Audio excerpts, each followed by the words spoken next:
David Licauco update and event ni David for Tao Story na endorsement niya. Ay nagkaroon pa nga ng soft launch ng bagong product ng Tao Story na plant-based chill taho.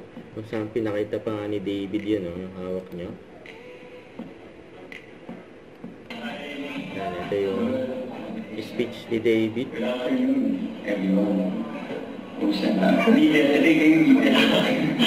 Sorry, to be honest, hindi ko alam na meron pa lang tayong ganito. Ang pagkaalam ko is mag-meeting lang. Pakita nila sa akin yung product. But again, we're here and we're super happy to be part of this company, Tao Story. I mean, as we know na kahit bago pa lang sila, napaka-successful na dahil ganda ng vision, di ba? And again, healthy, it's Philippine made, at saka yung mga tao behind it, napakasipag, napaka-innovative.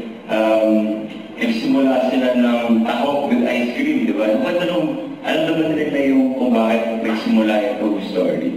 Yung kumakain lang sila sa buffet, tapos yung si Charlie pala yung nag-ano.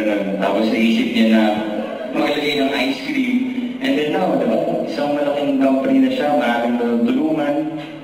It's a franchising company. So yung mga Filipinos na gustong magkaroon ng negosyo, ay natutulungan ng company ito, diba? So I'm super happy to be part of it. And ngayon, launch na yung Chill Taho. And for me naman, kung for me, lagi ako nagmamadali, pag meron na akong taho na pwede magdalhin kahit saan. And malamang, of course, kayo rin, yung mga lahat ng mga katrabaho, di ba? So, and thank you.